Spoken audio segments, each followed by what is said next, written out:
Marcos, capítulo 12. Depois Jesus começou a falar por meio de parábolas. Ele disse: Certo homem fez uma plantação de uvas e pôs uma cerca em volta dela. Construiu um tanque para pisar as uvas e fazer vinho e construiu uma torre para o vigia. Em seguida, arrendou a plantação para uns lavradores e foi viajar. Quando chegou o tempo da colheita, o dono enviou um empregado para receber a sua parte, mas os lavradores agarraram o empregado, bateram nele e o mandaram de volta sem nada. O dono mandou mais um empregado, mas eles bateram na cabeça dele e o trataram de um modo vergonhoso. E ainda outro foi mandado para lá, mas os lavradores o mataram. E o mesmo aconteceu com muitos mais. Uns foram surrados e outros foram mortos. E agora a única pessoa que o dono da plantação tinha para mandar lá era o seu querido filho. Finalmente ele o mandou, pensando assim: o meu filho eles vão respeitar. Mas os lavradores disseram uns aos outros: este é o filho do dono, ele vai herdar a plantação. Vamos matá-lo e a plantação será nossa. Então agarraram o filho e o mataram, e jogaram o corpo para fora da plantação. Aí Jesus perguntou: e agora? O que é que o dono da plantação vai fazer? Ele virá, matará aqueles homens e entregará a plantação a outros lavradores. Vocês não leram o que as Escrituras Sagradas dizem? A pedra que os construtores rejeitaram veio a ser a mais importante de todas.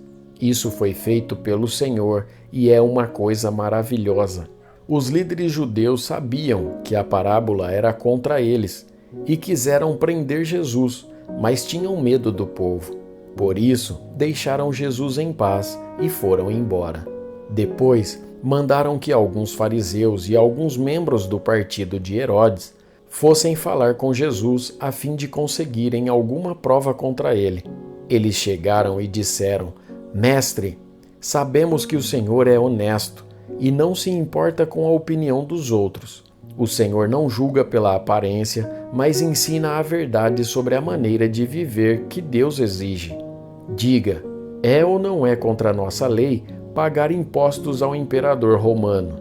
Devemos pagar ou não? Mas Jesus percebeu a malícia deles e respondeu: Por que é que vocês estão procurando uma prova contra mim? Tragam uma moeda para eu ver. Eles trouxeram e ele perguntou: De quem são o nome e a cara que estão gravados nesta moeda? Eles responderam: São do imperador. Então Jesus disse: Deem ao imperador o que é do imperador, e deem a Deus o que é de Deus. E eles ficaram admirados com Jesus. Alguns saduceus, os quais afirmam que ninguém ressuscita, chegaram perto de Jesus e disseram: Mestre, Moisés escreveu para nós a seguinte lei: se um homem morrer e deixar a esposa sem filhos, o irmão dele deve casar com a viúva para terem filhos, que serão considerados filhos do irmão que morreu. Acontece que havia 7 irmãos. O mais velho casou e morreu sem deixar filhos. O segundo casou com a viúva e morreu sem deixar filhos. Aconteceu a mesma coisa com o terceiro. Afinal, os 7 irmãos casaram com a mesma mulher e morreram sem deixar filhos. Depois de todos eles, a mulher também morreu. Portanto, no dia da ressurreição, quando todos os mortos tornarem a viver, de qual dos 7 a mulher vai ser esposa? Pois todos eles casaram com ela. Jesus respondeu: Como vocês estão errados! Não conhecem nem as Escrituras Sagradas, nem o poder de Deus. Pois, quando os mortos ressuscitarem, serão como os anjos do céu, e ninguém casará. Vocês nunca leram no livro de Moisés o que está escrito sobre a ressurreição? Quando fala do espinheiro que estava em fogo, está escrito que Deus disse a Moisés: Eu sou o Deus de Abraão, o Deus de Isaque e o Deus de Jacó. E Deus não é Deus dos mortos, e sim dos vivos. Vocês estão completamente errados. Um mestre da lei que estava ali ouviu a discussão. Viu que Jesus tinha dado uma boa resposta e por isso perguntou: Qual é o mais importante de todos os mandamentos da lei? Jesus respondeu: é este. Escute, povo de Israel.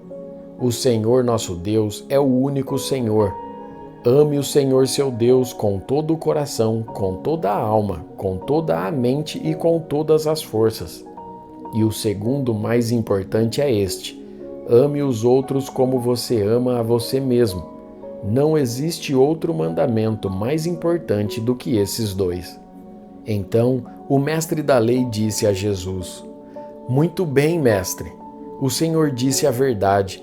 Ele é o único Deus e não existe outro além dele. Devemos amar a Deus com todo o nosso coração, com toda a nossa mente e com todas as nossas forças. E também devemos amar os outros como amamos a nós mesmos. Pois é melhor obedecer a estes dois mandamentos do que trazer animais para serem queimados no altar e oferecer outros sacrifícios a Deus. Jesus viu que o mestre da lei tinha respondido com sabedoria e disse: você não está longe do reino de Deus. Depois disso, ninguém tinha coragem de fazer mais perguntas a Jesus.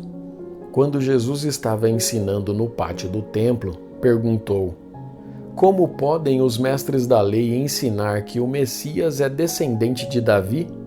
Pois Davi, inspirado pelo Espírito Santo, escreveu: o Senhor Deus disse ao meu Senhor: sente-se do meu lado direito, até que eu ponha os seus inimigos debaixo dos seus pés. O próprio Davi chama o Messias de Senhor. Portanto, como é que o Messias pode ser descendente de Davi? Uma grande multidão escutava com prazer o que Jesus ensinava. Ele dizia ao povo: cuidado com os mestres da lei. Eles gostam de andar para lá e para cá, usando capas compridas e gostam de ser cumprimentados com respeito nas praças. Preferem os lugares de honra nas sinagogas e os melhores lugares nos banquetes. Exploram as viúvas e roubam os seus bens, e para disfarçarem, fazem orações compridas. Portanto, o castigo que eles vão sofrer será pior ainda. Jesus estava no pátio do templo, sentado perto da caixa das ofertas, olhando com atenção as pessoas que punham dinheiro ali. Muitos ricos davam muito dinheiro. Então chegou uma viúva pobre e pôs na caixa 2 moedinhas de pouco valor. Aí Jesus chamou os discípulos e disse: eu afirmo a vocês que isto é verdade. Esta viúva pobre deu mais do que todos, porque os outros deram do que estava sobrando. Porém ela, que é tão pobre, deu tudo o que tinha para viver.